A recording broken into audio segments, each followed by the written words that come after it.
હવે જોઈએ ઉદાહરણ 7.10. એક તક્તીની તેના કોઈ એક વ્યાસને અનુલક્ષીને જડત્વની ચાક માત્રા કેટલી છે? હવે જુઓ, આવા ઉદાહરણથી આપણે સમજી શકીએ કે આપણે જે પ્રમેયો ભણ્યા એનો આપણે કેવી રીતે ઉપયોગ કરી શકીએ. તો હવે તક્તી આપણે અહીંયા આગળ વિચારેલી છે અને તેના વ્યાસને અનુલક્ષીને જડત્વની ચાક માત્રા લેવી છે.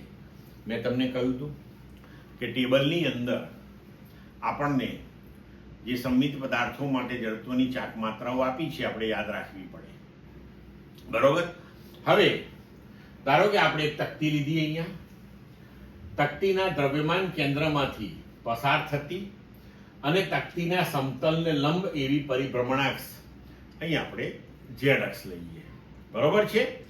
તો હવે ઝેડ અક્ષ જે છે તેને અનુલક્ષીને આ તક્તીની જડત્વની ચાક માત્રા એ કેટલી થશે? ધારો કે તક્તીનું દળ કેપિટલ M છે અને તક્તીની ત્રિજ્યા R છે.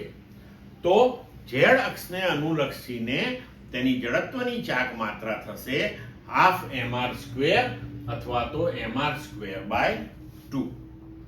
હવે આપણે તેના વ્યાસને અનુલક્ષીને જડત્વની ચાક માત્રા જોઈએ છે. તો આપણે તેના સમતલમાં બે લંબ અક્ષો લઈ લઈએ, x અક્ષ ને y અક્ષ. આ x અક્ષ ને y અક્ષ એ બંને તેના વ્યાસ તરીકે લઈ શકીએ આપણે. તો હવે આપણે લંબ અક્ષના પ્રમેય અનુસાર લખી શકીએ કે Iz બરાબર Ix વત્તા Iy.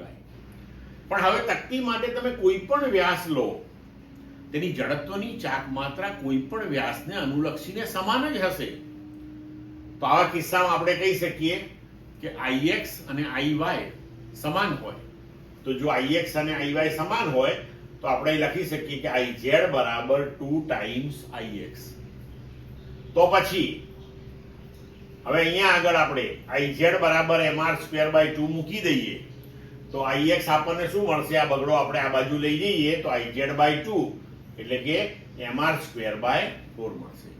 તો જે x ને અનુલક્ષીને થશે એ જ y અક્ષને અનુલક્ષીને જડત્વની ચાક માત્રા થશે, કારણ કે x અક્ષ પણ વ્યાસ છે અને y અક્ષ પણ વ્યાસ છે. તો અહીં જુઓ આપણે કેટલી સરળતાથી આ પ્રશ્ન ઉકેલી શક્યા. ક્લિયર? તો આવી રીતના આપણે આ પ્રમેયોનો ઉપયોગ કરી શકીએ છીએ.